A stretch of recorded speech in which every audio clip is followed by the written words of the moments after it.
reminder, the meetings are recorded. So our first item of business is the approval of the minutes of June 26th. Everyone should have received them either online or here. So are there any issues with the minutes from June?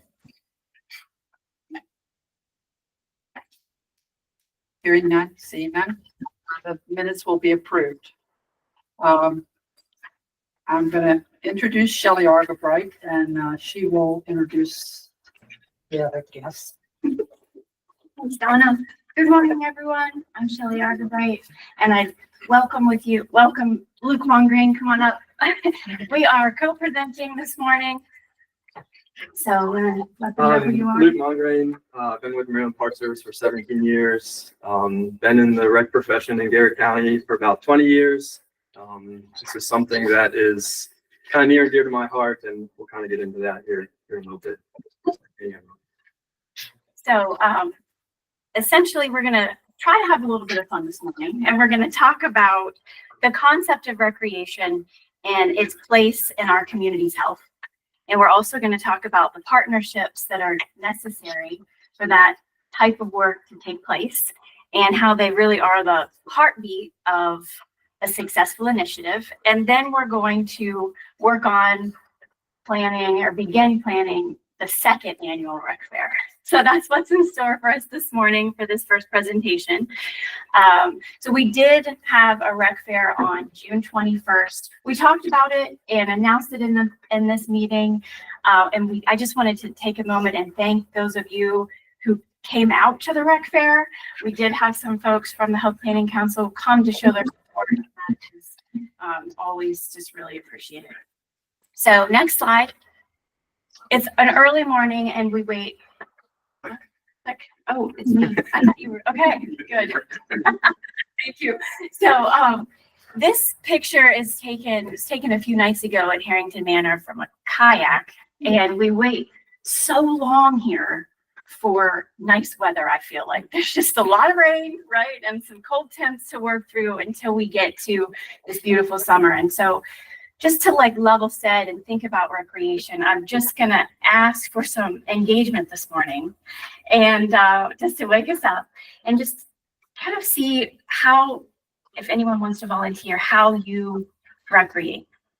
And online and in the room. And just as a reminder, definition of recreation is the activity done for enjoyment when one is not working. And I know some of us remember what that's like. So it can be anything. It doesn't need to be high adventure. It doesn't need to be skydiving. It can be getting out of your house and taking a quick walk. It can be kayaking, gardening, whatever kind of brings you enjoyment, off time. And for me, I like to say outside. So anyone. Fly fishing. Fly fishing, perfect. Perfect. Garrett County is awesome for fly fishing. Walking, but this year I've also done a lot of weeding. Is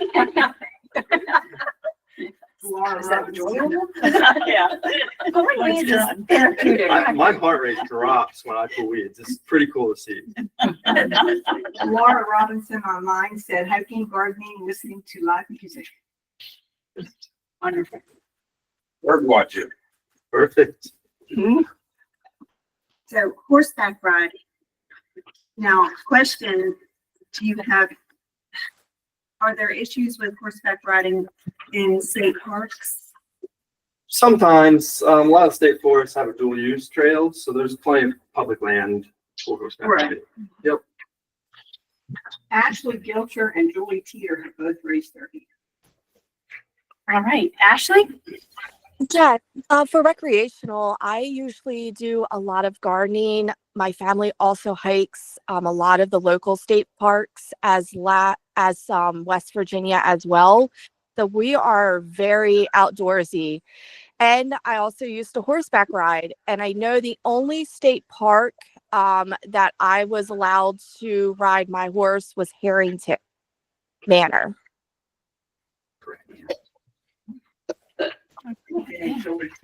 And Julie. We like to go swimming. We really like to going up to New Germany to go swimming. And I'm from Allegheny County, so we go to Dan's Mountain State Park a lot swimming. Perfect. Added bonus if it is in the state park. Exactly. Anybody else? How Tended the about car. farming? Farming. That works. Tended That's enjoyable to me. I want to make sure everyone heard Donna. She said she likes to go to the park. Mhm. So Steve's smiling in the back of the room. And then online, Melissa.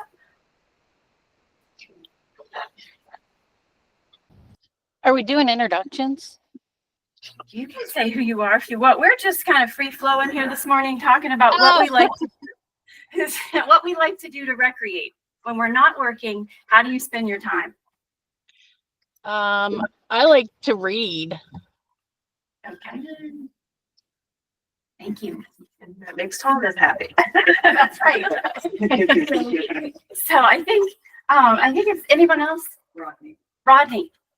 Well, everybody knows I love to walk. I like to get outside and take a 2 or 3 mile walk every day. And recently, I've been playing a little pickleball, and that's been really enjoyable. Wonderful. All right. So, I'm laughing at Ronnie and pickleball. okay. Yeah, Pickleball. don't laugh at me, Luke. Come on, at you. With you. Yeah, that's So- that.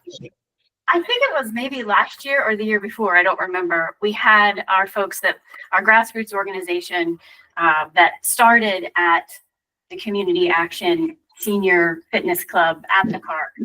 They basically split off and they decided to play pickleball as many months of the year as possible. And they came to talk a little bit to us about pickleball. And that's where Rodney found out about the club and then joined and started playing. So who knew the Health Planning Council could do that, but it can. There's a So lot of people come out for that every 3 times a week. I just played yesterday, and there was like, I think there was about 16 people there, but usually, it's a much bigger group, usually 30, something like that every day. that's wonderful. And that's just in the Greensville area. So And we all, it just- go ahead, Rodney. Sorry. I said it was great that Shelley was able to help us with getting the fairgrounds, the ag center to play in this winter. So they didn't even stop during the winter months. Thank you. Yes. So that's that brings us some nice segue to partnerships. And we all need to find ways to enjoy our lives and find pleasure and play in our free time, because it absolutely impacts our own health and collectively our community's health. So it's difficult to do that sometimes, right? You would think that, okay, we have all this time and we can do it, but there's so many challenges for people to overcome and some obstacles that we have. And right, time is something we all talk about and how to manage that, and making physical activity part of our daily lives instead of just this extra thing we might try to squeeze at the weekends. But our data talks about and shows us that, so this is the depressing part of the day, that in Garrett County, our obesity rate is pretty high. It's 36% of adults with a BMI over 30, greater than 30. And 36% of adults self-report no active leisure time. So we're fairly inactive, according to our assessment data. We have 33% of adults who report ever being told by a provider they have high cholesterol. Blood pressure medicine. There's 59% of adults in Garrett County who take blood pressure medication. 59%. And then we have, how many people you think walk or bike to work? Well, there's reasons for that, right? I would bike if I had a little bit safer of a way to get here. So that's 1.6%. I think it's like 211 people out of our population that our assessment says, right, are able to do that. So, and that talks about our built environment. When we think about where we live and how we interact with our surroundings, how that impacts what we're able to do. The second one is access to recreation. This is an interesting data point, 59%. So in a rural community, they define close to recreation or access to recreation within 3 miles. It's obviously different in urban areas. So 59% of people live within 3 miles of a location for physical activity. That can be argued. We're not going to do that this morning. We're going to move forward. But this to say, it's a little bit of a picture. We love using our data. We need to continue looking back at our assessment data and just understand our population and how maybe we just need to continue working on this culture shift and finding ways to help people explore what it means to recreate, what it means to find play. And it's so much easier to do that when you enjoy what you're doing rather than the grind of I have to get on the treadmill. No one wants to do that. But if you can find something that you love to do, it makes it so much easier and it keeps us healthy. So the rec fair, bring us back to the rec fair. We have this event. Sometimes we get so busy that we don't stop and reflect on what we did. So it's an opportunity to tie a couple things together. The rec fair was held, like I mentioned, June 21st. It was our first annual. We had 278 registered participants. So the purpose was just to create access. We want people to be able to come out, just get outside. And we wanted the day to be free for everyone. So we wanted to overcome that barrier. There's a park entrance fee, right? It takes money, it takes transportation, it takes time. So what all of those barriers could we eliminate? So we wanted to create access, and then we wanted people to learn about the opportunities and different ways you could recreate while you were there. And then community resources, we had a lot of vendors. And just be outside, like Luke said. It doesn't have to be this big major activity. It can just simply be being outdoors. So I like to spend time with my grandma. She's in her late 80s, getting onto the porch and watching the hummingbirds come to the feeder is the adventure. That is a way we spend time together. That's a way that improves her well-being and mine. And so I think it's really important to think about recreation as we think about where we're all at in our journeys, our age, the chronic diseases we have or don't have, and all the things that incorporate how we can do what we do. So it's important to think about all of that access as we think about ways that we're reaching our population. One of my career goals is to get people outside and get people moving. I've said it many times to a bunch of people. That's one major reason why we wanted the Park Service to partner in this for the rec fair. Get people outside, give them the opportunity, make it as cheap as possible, and show that people 59% of Garrett County have land near them that they can recreate on. So it's pretty simple, and I think the numbers will show how well it went. Thank you. So how did this start? Obviously, we're grant funded. So let's see, I have my notes here so I get this right. In November, I was approached by the county, Sierra and Molly, to participate in a grant for, they tapped me in for this physical activity access. So they wanted me to bring ideas.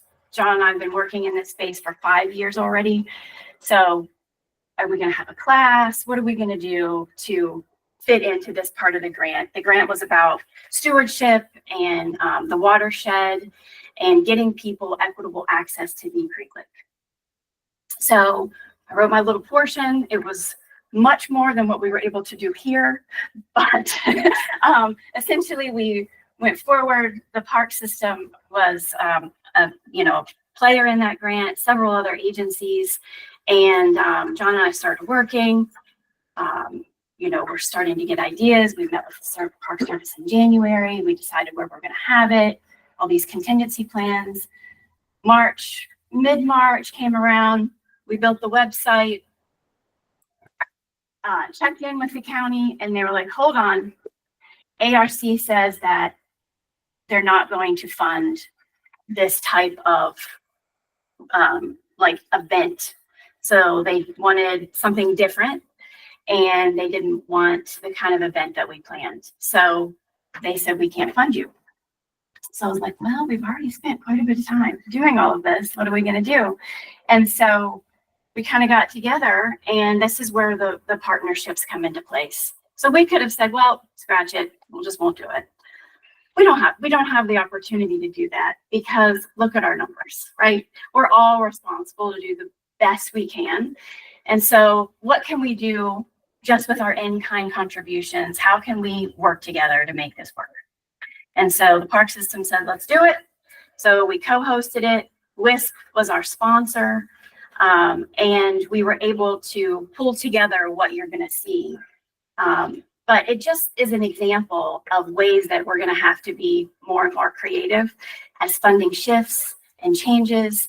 And I just want to say that it's incredible in this community what happens when funding is limited. You see it. We've seen it over the years. People really do come together.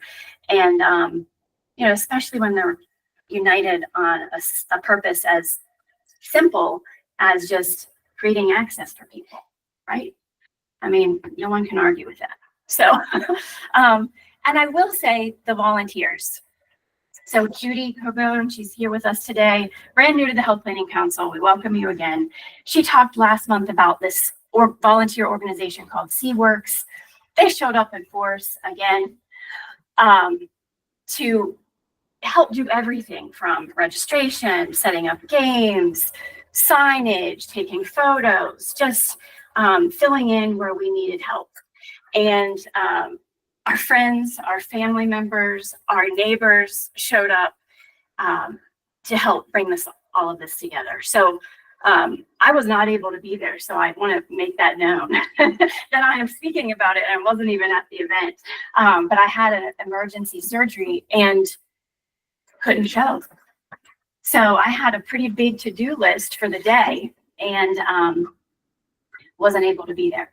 And so John already had 1+ more jobs that he was doing at the event. And so thankfully our partner, Luke, said, what do you need? How can I help? Let's get it done. And so without that partnership, we wouldn't have been able to count registrations because the park was full that day because it's a free day, because that's how we planned it. So they were busy parking and doing all the things they needed to do to make sure everyone was safe at the park and everyone needed to be where they were at. And so I just wanted to take a minute and publicly thank Luke and the park system for the incredible partnership, and SeaWorks and all the folks that came out. It was sitting on my porch because that's all I could do. and people were kind enough to send photos, but it was really, really awesome. Just for me personally as well, to feel that support and watch everything just right, run smooth, and just have an incredible day. So from my perspective, without the volunteers being there, I wouldn't have been able to do half the stuff I did do. So it was very, very helpful for me as well. Yeah. And you guys remember at that time, we had just survived like this incredible rain. It rained for weeks. And so we had a contingency plan because where we were going to have the rec fair, we couldn't have it in that place in the park because it was saturated. It was like mini swampland. So our vendors would have been very unhappy to set up in this mush grass and have people walk around. So we had to change it at the last minute, basically 2 days before. And it was the first day without rain that it got above 80. Yes. So, so that was, so for us to have 278 with that nice weather, with some competing like amazing events around town, and in the county, we were pretty pleased. So you ended up having to drive through because it was a free park day. We didn't have a person in the gate at the park. So there were a lot of signs. Volunteers had to set those up. And the rec fair was all the way back by the shelters. And so we had to make sure there was access for handicap and mobility issues. And then the vendors were set up in the shelters, which the park thankfully held for us because they usually rent those out for people that have reunions and events. So the entire thing was booked for the health fair at no cost. Like that was part of how they contributed. Without that foresight, we would have been in a really wet spot. So offerings. When you got to the park, you signed up and we had demonstrations. So we had pickleball, of course. They set up these nets. There was, a little bit of pavement there. It's like a mini basketball court. The great thing about pickleball is that you don't need a large space to play. It's really inexpensive and a lot of different people can do it. And so they were really happy, our group, to have demonstrations officially at 11:15 and 2:15, but I heard they played most of Played the all day. day. So, and they were really excited about teaching new people to do that and young kids. So that was happening. We also had opportunities for people to participate in yoga, also a demonstration at 11:15 and 2:15. So both of those things have been key staples in our chronic disease portfolio, our programming. They're very popular, and we want to make sure that people can continue to do them for free. So we also had a nature hike at 11, and this is the group that did that. So it was essentially identifying native plants and also birding. And that was part of Garrett Trails. And then at 1 o'clock, we had a guided ride. This is Deep Creek Adventure Bureau, Sarah Myers. She gives a very in-depth, she really does a fantastic job helping new folks get into mountain biking and then kind of work them through to more experienced riding. So she talks about basic skills, safety, all of those things. And Harrington brought extra bikes, and I think Two or three were used just for that. Yep. to go on the ride and helmets. And so we wanted to make sure that everybody had a little bit of something they could try. And here's WISP, they're our sponsor. They sponsored 50 kayak rentals that day and then provided an additional 25 to us at a reduced rate. So it was busy over by the beach area.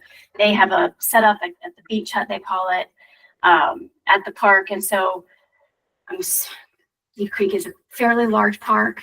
And so people would go to the beach hut, they'd send them over to registration. Registration would send them to the beach hut. So people got their steps in. We were trying to do that. That was unintentional. Yeah. And again, we keep talking about access. So this is a photo of the day. Anytime there's a free admission day, the park usually is at capacity. It was certainly at capacity. And the event was sponsored by the Western Garrett County State Park volunteers. So they provided the free day. And then this is John and our staff person, Susanna, that many people don't get to see very often. She's our graphic designer. And at this event, we also had our Harvest Hub program. So we've been essentially providing either meal boxes or vouchers every month for people in need, regardless of eligibility. And we've done that in the areas that the grant has specified. So we started in Friendsville in December, and I've done that in every small community. And Swanton was the zip code-ish. So we decided to combine the distribution with the rec fair for a couple different reasons. We wanted everyone to be able to get outside and be able to provide that free day and give that opportunity to the people who also come for our meal boxes and our vouchers. So there's a lot of paperwork involved in that. And John had his head down most of the day getting that done. So thank you for that. Healthy Together. So AHEC West is the sponsoring agency for the grant that helps us do those Harvest Hub boxes. And it's called Healthy Together. This is some of their team. They were there. They usually are with us and do the screenings, the social determinants of health screenings as we are working with people as they get their boxes. So that's a picture of them. And Garrett Trails was the vendor. So this is their wheelchair that helps people with mobility issues get out on the trails. Tremendous organization here. It's a nonprofit. I believe you're on the board. Advisory board. I think Rodney's maybe on the board, was on the board. Several of us, worked with Garrett Trails over the years and a really helpful advocate here. We had All Eco Tours. This is a local business. They just take people on tours of places around the lake. So it was wonderful. They came out. Maryland Wellness came out. So mental health and working on ourself, right? As we think about therapy is also a really important part of community health. They popped in. The Judy Center, they were also a vendor. Their collaborative effort between the Garrett County Public Schools and the Community Action Organization here in Garrett County. And looks like they had a lot of fun, a lot of children's books, and they really do focus on that early childhood development and family support. We had the Dove Center as a vendor. They wanted to talk about their upcoming Mountain Maryland Dragon Boat Festival. This is a huge fundraiser for them. The Dove Center is another vital organization and resource in our community. And they help serve a lot of different needs around domestic violence. So be sure to come out to their event on August 23rd and take part in this if you've never checked it out. It's a pretty cool thing to do. And then we also had the Maryland Off-Highway Vehicle Alliance. They are advocating for responsible and sustainable off-highway vehicle recreation in Maryland. We do have a park here in Garrett County called Wolfden Run State Park. Want to talk a little bit about that? Yeah, there's 55 miles of dual purpose trails. So anything from bikes to UTVs to Jeeps to trucks. It's been a growing park since it started about 5 years ago. It's hard to compete with a lot of West Virginia areas, but we actually have a new project for 5 miles of new single track trail just for bike specific use. And anyone can walk there, you can bird watch there. Again, bonus points for state parks. You go there. Okay. And this is Chris Nichols. So I just want to give a huge shout out to Chris. He signed up for 3 different vendor spots. So his own company, Dimsey, he's also representing Deep Creek Lake Lions and the Deep Creek 100. So early on in the planning, I got with Chris.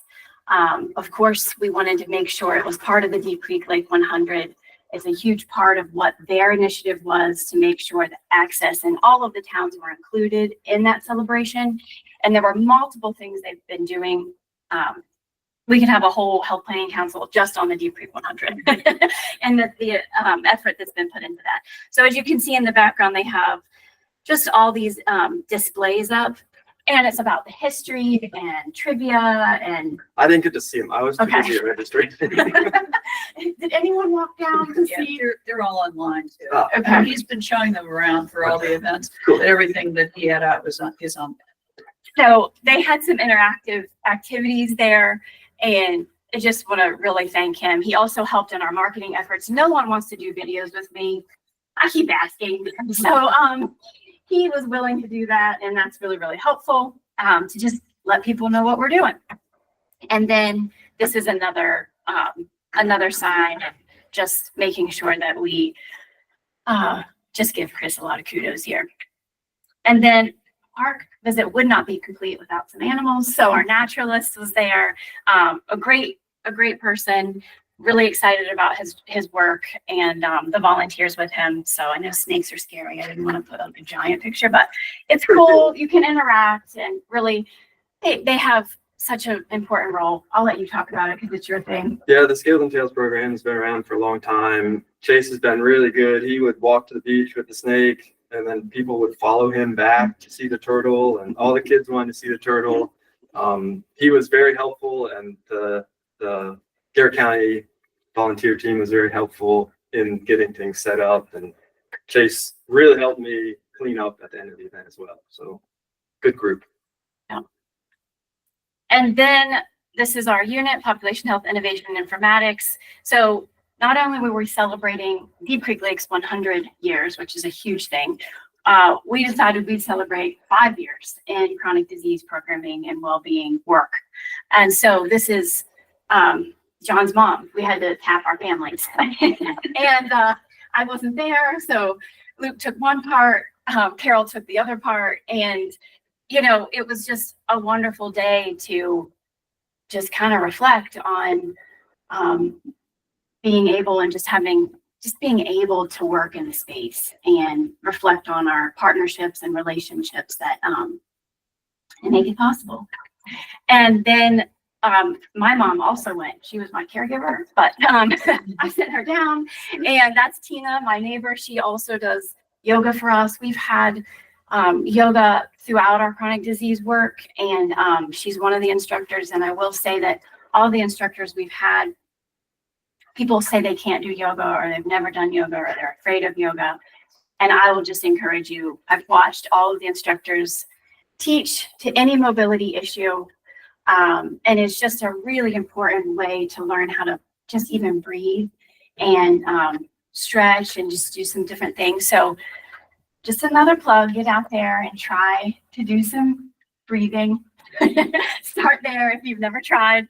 And then, of course, all of this is on GoGarrettCounty.com and GoPlusGarrettCounty.com. Excuse me. We have well-being shops and we have blogs. Go Garrett County Plus basically started because we used Go Garrett County to help get that large Healthy Together grant with AHEC West and our other partners.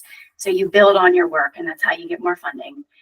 And because we needed a fresh, clean slate for numbers, we had to build John had to build an additional site for us to be able to capture all that work. So that's why there are two.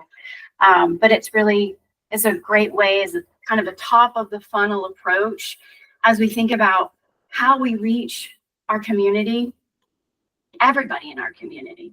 And so you have to have a little bit of something. And so on those sites, you'll find recipes, you'll find activity challenges, you'll find all sorts of things.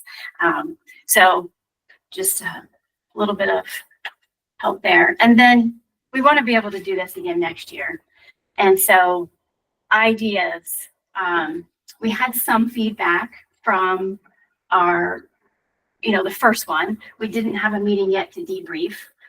This came before that. It's a little out of order, but time flies. So I know that some of you were at the event. So I just want to take a few minutes that we have here and talk just a little bit. If anyone has ideas, if anyone wants to be part of the planning for next year, we do have that website, like I mentioned, gcrecfair.com. We did have a slight hiccup with the website. So you couldn't access it if you have a state account, because it's kind of locked up in this bureaucratic process, but anybody else could access it. So that was a little bit of and it's still not resolved. So there's that. But we basically kept it super simple. You could go to the website. Anybody you could sign up for registration to be a vendor. There was no cost. We would really like to see more vendors come out. We talked about the name Rec Fair. What does that mean? Do people know what it is? We have the health fair that's huge. We've been having that for years. Many of you are on that planning committee. We spend thousands of hours planning the health fair. We didn't spend a whole lot of time planning the rec fair. Pros and cons. So I'm just going to stop talking for a minute and let people kind of chime in. Is it a good idea? Should we continue doing it? What should we add? I will say before I stop, Dr. Carl Schwam was going to come and lead some bird watching. He had a conflict with the garden club. They had their big event. And so we wanted to make sure, and fly fishing was mentioned. We wanted a fly fishing demonstration. We wanted a climbing wall. So there's a lot of room to expand it and have more opportunities and just highlight different recreation. It was also opening weekend, with the watersheds. And so all of our rafting guides and all of our rafting companies were like, that was not a good weekend for them to stand behind a table. So they were all working, but go ahead. Anybody? I feel like for messaging, you could have a campaign along the lines of disconnect from this and reconnect with this, and then have a bunch of things like, trees and birds and, what have you. Because I think there's a lot of frustration in the digital world these days. Yes, for those online, Thomas was holding his phone. And there's studies, there's books, there's all kinds of things talking about the damage that too much screen time has on our relationships and our bodies. And so thank you for that. Yes. So it was a really, really nice event and a great success. And I'm interested to hear that you had to move towards the pavilions because of the mud, because I think you would have had even bigger crowds if you were able to set up where you wanted, or at least have the connection in the grassy area. Because the free park day was a surprise to a lot of people. They showed up, they got in for free. The beach was mobbed because of it. Wisp did really well with the free rentals because it was right there.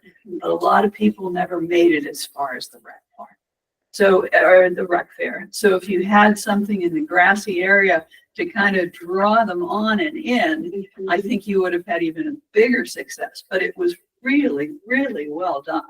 And the kids had a great time. I took 100 pictures because I was covering it for the Master Naturalist group, who were also, involved, and glad to share the pictures. But I think if you're able to do the grassy area, you'll see even more people. I mean, that's what we see with Art in the Park. They come to the beach, that's their intent. And oh, wait, there's something else happening. And then they start wandering in. So you're going to just get better. And we saw that with the free day, with the great weather, it was a huge challenge. That because we didn't know if the free day would bring too many people in the sense of losing them, or if it was just good to get people in, which it's always good just to get people in. But it was a big challenge. And for the park, they were like, "Hey, we're running out of parking spots. We have 10 left." I'm like, "Okay." So that was a big challenge for us. Yeah. Congratulations. It's great. Thank you. Thanks to all of you. Can't really say anything. Anybody online? Is there anybody online, Beth? Yeah. I mean, Comments. Okay. All right. Well, thank you for that. And so the other thing was, we could have the rec fair. We don't have to have it at Deep Creek Big State Park. We did this time, but so there's the option of changing it up and highlighting other parks and other places is also an option. And so an extension from me to all of you and everyone online, everyone listening, like, come on, right? Let's talk about where else we can have it, who else we can bring in for partnerships, for vendors and things like that. So we want to try to make it better. The date, there was all this, we planned this so far out, and then June 21st happens and there's like 5 really cool things going on. And so it's just the nature of, I think, the outdoor activities in our area. People know it's safe that late part of June to start planning things. And then you have kind of a short window because our parks do get busy with visitors as well. And so you always have to balance what our resources are, and all of those things as you think about location and the venues. But anyway, so thank you for that and for allowing us to share. I'd think twice before moving it though, because you want to go where the people are. Mhm. And on a sunny day, the people are at the beach. So, get them where they are. And you brought in a lot of people you might not otherwise have brought in. Thank you. I think maybe seasonally you look at a little earlier in the year, right before summer kicks off or right as summer kicks off. Usually mid-June is really when we start to pick up. So maybe an intro to, hey, this is what summer's like in Garrett County Rec Fair kind of deal might be the way to advertise that. Okay. Well, thank you. Donna, it's back to you. Thank you, Luke. Thank you all. Thanks. Shelley, you would Yeah, stay. it's me. So the next topic is our 360 Access Hub. This is just a brief update. I'm not sure if any of our other partners are online. Excuse me, but the 360 Access Hub is, some of you have heard about it, but just a level set.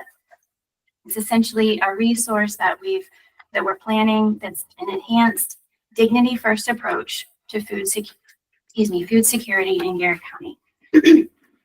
And it's been a long time coming. We do have a website that the one that you're looking at now on the screen is coming soon. So it's the one that we're going to launch when we're fully operational and people can actually go there and be served. But if we want to kind of back up, we have a list of all the activities and all of the ways that we've gotten to this part. So I just wanted to briefly kind of go through that. Can you go to the other one? Here, county food. Yeah. And if you scroll down to the bottom, in October, all the way down to the bottom, don't look at it, it'll make you dizzy. October 1st, around October, we had an initial meeting with Maryland Physicians Care. And Lorena, are you on the call? I am. Okay, great. Thank you. Just jump in anytime. So Lorena and I we had several conversations about the food work and just wanting to be able to partner with Maryland Physicians Care to basically serve those in need. And we went to a couple different churches and a soup kitchen to try to see if Lorena could partner in some of those areas. And nothing was really working out. And John actually put us together in a room and we called Community Action. And it turns out Community Action was willing because they had a physical space that was empty. And Lorena was willing and ready. So she became like a catalyst to essentially kick this off and help this become a reality. And so that started in one meeting in October. And then shortly after that, in December, there was a local management board meeting. We went to the local management board meeting. I was there. Chris, the director of Community Action, chairs that meeting. Fred Pulse in the back of the room, the director of the local management board. So they had some money pop up because another project fell through. So any ideas? That's what they asked for, any ideas? So of course I raised my hand. I said, I have an idea. We're doing this food insecurity work. We have a building. And so we were able to apply for a notice of funding through the local management board as a little bit of seed money to purchase some food. And we basically, in that notice, and you can look at it, you can actually click in this and read the notice of funding and the way that we started out. But we utilized the Harvest Hub model and this more than food approach and tried to talk about ways that we could engage with people centered around the need for food, but meet some of their other needs as well while we were doing that. And so the local management board gave us an opportunity to stock the pantry and help us be dignity first by allowing people to have a shopping experience, to choose the items that they wanted.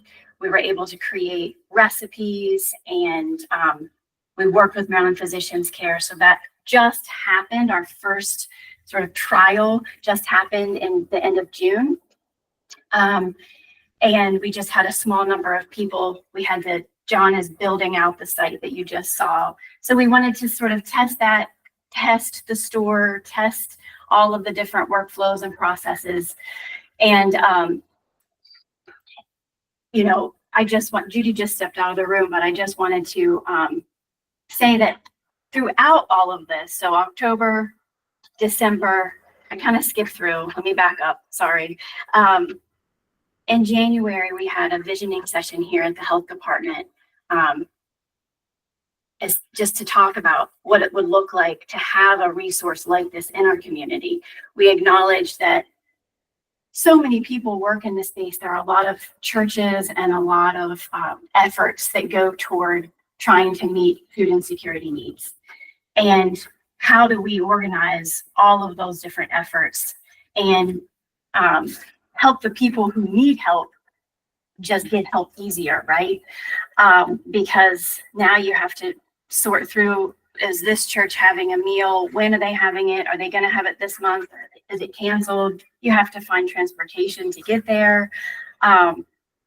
So there's a lot of different things that come to play with that. We have tremendous opportunities through competitive funds with our partners, with the Nourishing Neighbors, and Before that, it was Veggies on the Move. And so, right, there's all these programs kind of like scattered everywhere, but there's nothing centralized.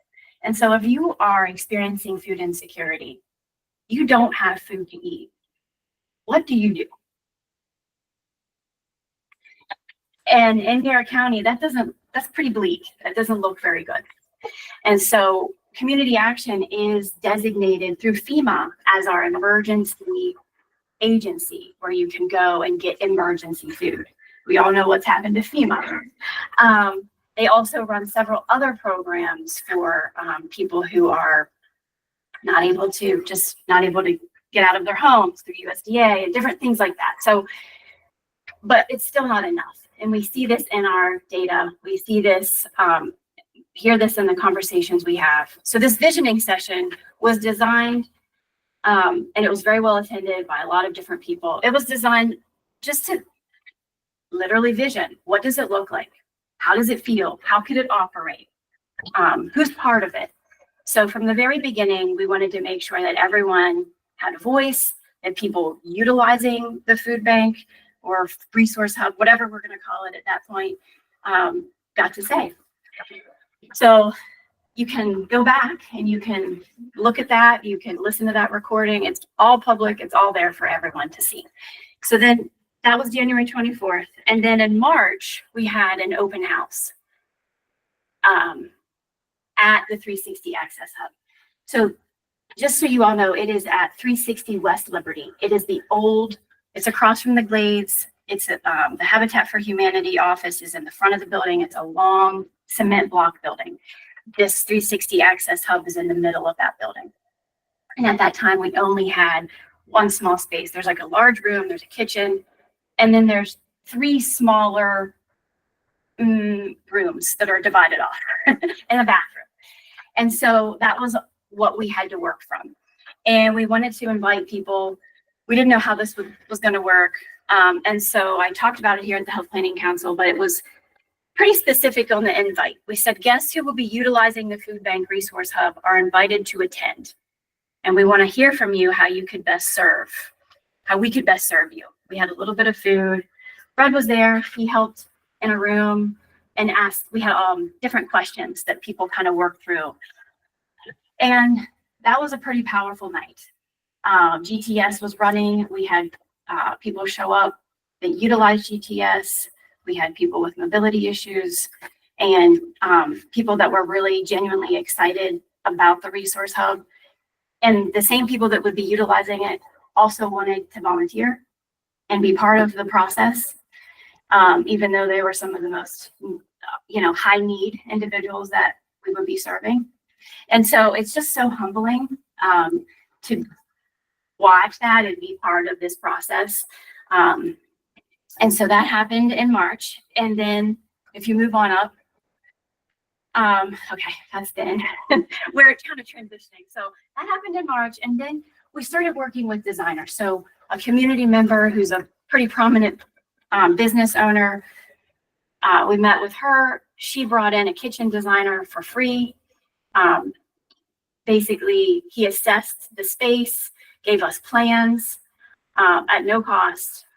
The roof leaks on the 360 Access Hub. And so there's some water damage and, it was pretty dingy. It needed painted. The doors rusted, and so we looked at the money that we had, the competitive grant dollars we had, and we're like, okay, do we spend all of this money? How much do we spend in the infrastructure getting it up to people that would want to come into the building?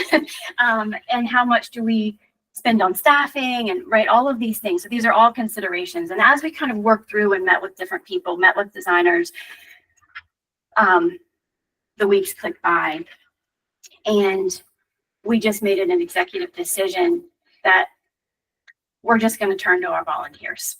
We're not going to spend a lot of our dollars on infrastructure and making this building spectacularly spiffy. We're going to do our best, and we're just going to try to spend most of the money serving clients and buying food. And so, fast forward, I don't have any pictures up, apologize, but we had a work day with SeaWorks where they had, maybe you can say how many, if it's on the top of your mind. We've had a couple days. I think that first day there were 16 volunteers for a total, plus a few that came the days after, for a total of 66 hours. So you should see the place. I did a before video. It's somewhere on my phone. And to where just a fresh coat of paint. Right. We know how that brings up a space, but there was all these other little things, like the door was replaced, the handrail was replaced. And every time I step into the 360 Access Hub, I'm like, oh, somebody fixed that. And that's not me. I'm not doing that. And so the volunteer base through SeaWorks and others that have come out, again, it's just incredible to see how many people want to give back and want to participate in this. So right now we, and I mentioned, so we got it up to a place where we could essentially use the local management board money. We use the Western Maryland Food Bank and some local grocers to essentially stock the pantry and had that first initial kind of dry run of just serving 10 families, what that looks like, the flow, that kind of thing. And that's where we're at. So we have our founders, which are Maryland Physicians Care, Lorena on the call. We have Chris Mullett, who's the director of community action, and John and I. But we're working with a lot of other people, and we want to continue to work with as many people that will work with us. So Friday, we are actually working with DSS because, as you know, we want to make sure that people get all of the benefits that they're able to get and receive. And so we're going to be doing a distribution out of the 360 Access Hub for another program that I'm running, that Harvest Hub program that we talked about earlier. So we're going to be doing that there. And DSS will be there with a coordinator so that if anyone needs help with enrollment, re-enrollment, they have questions, they can work with them. Chris has been talking to a lot of people. Lorraine has been talking to a lot of people. So if you are listening to me talk this morning, you want to be a part of it, and we haven't had a discussion, call any of the 3 or 4 of us to do that. We are working with the hospital also. WRMC is coming in a few weeks to have a little tour and talk about ways that they can partner as well. And so we really hope that this begins thoughtfully and mindfully, and we have many other grant opportunities to talk with you about. And as the website is live, we'll have another large discussion. We'll have several trainings. Agencies will be trained. We're having a provider training because part of the issue is we want to make sure that we're all screening for insecurity and find our number. That's been something that we have not been able to do very well because food insecurity, just the nature of it, is really, really difficult to screen. And so there's a lot of different moving pieces. And then also Fred's office right now is going to be issuing a benefits coordinator type of request for agencies to apply. Is that live, Fred? It's not. So that's coming, that person will, because of all the changes with all of the different eligibility and all the different funding, we need more coordinators to help people understand what is still available and make sure they're getting what they need. So that person will hopefully spend some time at the 360 Access Hub as well. So I know that that's just pretty general. It's a little bit of a level set of kind of where we were, how we started, and we're really excited about the work moving forward. And so, and just very thankful for the volunteers and the people who have already started donating. So it's not even open and people are already starting to donate. And I don't know if Chris is on the call or not, but Community Action did suffer a loss through one of their USDA programs. So in the building, there's a whole separate section of the back where there's a garage door, and they worked on, basically they had groceries to go, it was called. And they had groceries that every month were delivered. And that program, the funding was cut. And so it is no longer available. So that space has been made available in the 360 Access Hub so we can expand and kind of coordinate all of those services now. But that was something that when we started the project, we didn't know we were going to be able to have. And so we're in conversations with all of our other food bank or food pantries that are in the area and just trying to figure out the best ways to coordinate. We also are working with Appalachian Farm and Food Alliance, that and Western Maryland Food Council, and just anybody working in the food space. So this event on Friday actually is all locally sourced. So we worked hard here at the health department to figure out how to purchase food from farmers. You would not think it's that difficult, but through the state, it has been. And that's something that we're going to be able to share with our partners in other counties who are working in the space, just an RFQ process so that people could bid on the products and items that they had that they're growing locally and raising locally. So this first box, if you could bring that up for me so I can remember what's in it, is going to be locally raised chicken and potatoes and carrots and a big salad. And of course, we're continuing to work with Chef from Southern High School. He brought students in during summer break. I mean, that's a lot of dedication. And they did a pretty long video. So this is the video that accompanies that. And people were able to sign up for that box on Go Garrett County Plus. So there's a lot of moving pieces and a lot of funding sources and a lot of hoops that we're jumping through to try to serve people.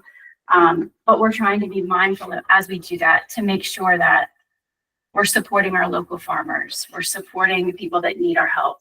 And we're doing that with them, not just for them. So the Dignity First approach through this resource hub is a really key pivotal piece. It's not a place where you come. We don't want it to be a place where you come and you feel unwelcome. So we want it to be a place where you come and you're met and you're helped in several different other areas. And you're able to shop, even though our store is humble and and it's not, doesn't feel like a grocery store at this point. It's still a Dignity First approach where you have the option to choose. So Lorena took John and Chris and I all over the state in the early spring, late winter, and we got to see some amazing projects that Maryland Physician Care has stood up. Projects that make the hair on my arm stand up. Inner City Baltimore, just tremendous work that they're doing. And it gave us hope and inspiration for what the 360 Access Hub could be like here. So we have to start somewhere and then work toward that ultimate vision. So the ultimate vision is an open door where we have a community cafe and people can come in. That's down the road, right? So the first part, and as we open here, is just by appointment only. It's through physician referral, it's through Maryland Physician Care, and it's through community action. So there are a couple different ways to be able to get in. But we'll go through all that as the details are worked out. So by appointment only is first, not what we love. We want the community cafe, but we have to be able to work up to that and find sustainable methods to be able to keep the resource hub open. So I think we're at time. If anyone, Lorena or anyone on the call who's been involved in it has anything that they'd like to say, please go ahead and do that. And I can certainly entertain some questions as well. Yeah, Shelley, you've done a fantastic job. And, again, it's been a privilege and a pleasure to work with you and Chris and obviously, and John. And I think, we're going to continue to support this to make sure that the community gets what they need as far as squashing food insecurity. And then hopefully we can bring in workforce development and some of the other programs that we've been talking about. Thank you. We have a question. Rodney. You're muted. Sorry, I hadn't taken my hand down. Oh, well, I'm sure you have something to say. Well, I always have something to say, but we're at time, right? We are at time. Okay. So when we get into the nuts and bolts, I expect, tons of questions. I look forward to that. from Rodney. Certainly miss his presence and leadership. As we move on, so it's a good segue because our new health officer, I'm going to invite her up, and she has someone really exciting to introduce to all of you.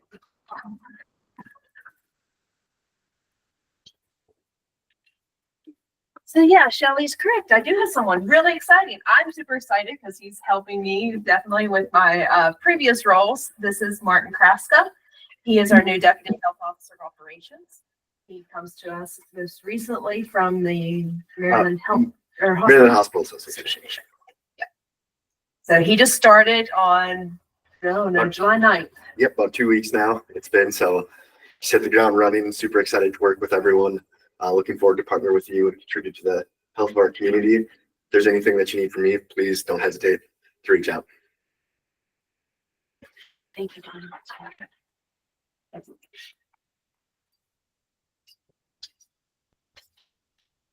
Thank you, Shelley, and everyone for the presentations. For the part in the agenda where we're looking for agency updates, and I'll start in the room here. I do have one more thing to say.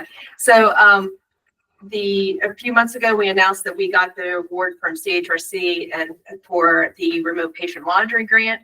Part of that grant was also to provide transportation, non-emergency medical transportation for Medicare recipients. That invitation for bids will go live tomorrow, and it will be due later in August. So if anyone's on the call that would be interested in applying for that, please let people know to look for that. It will be on the website, on the health department's website.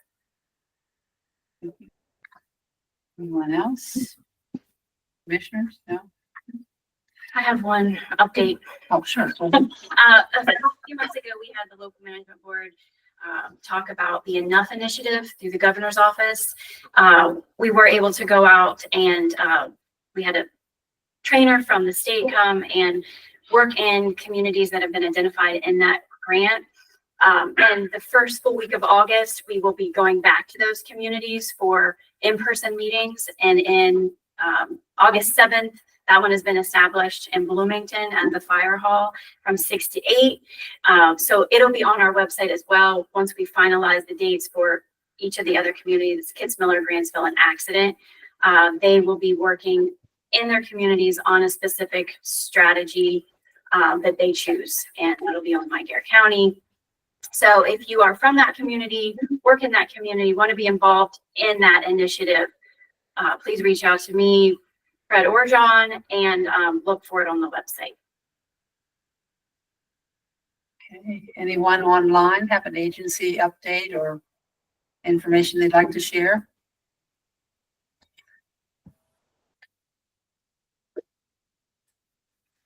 Amy?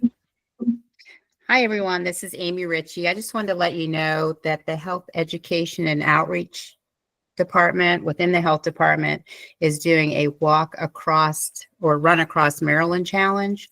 And if you go to the website Live Healthy GC, you can download an application and it's free. And it started July 1st, but you can join anytime, and it ends on October 31st. And the goal is to see if you can walk to the beach. If you don't make it to the beach, it's still fine. We're just trying to get people out and moving more. So at the end of each month, we ask that you report to us what your total mileage is. And we have door prizes that we're going to give out at the end of July, August, September, and October. Thank you. Okay. Anyone else? Thomas.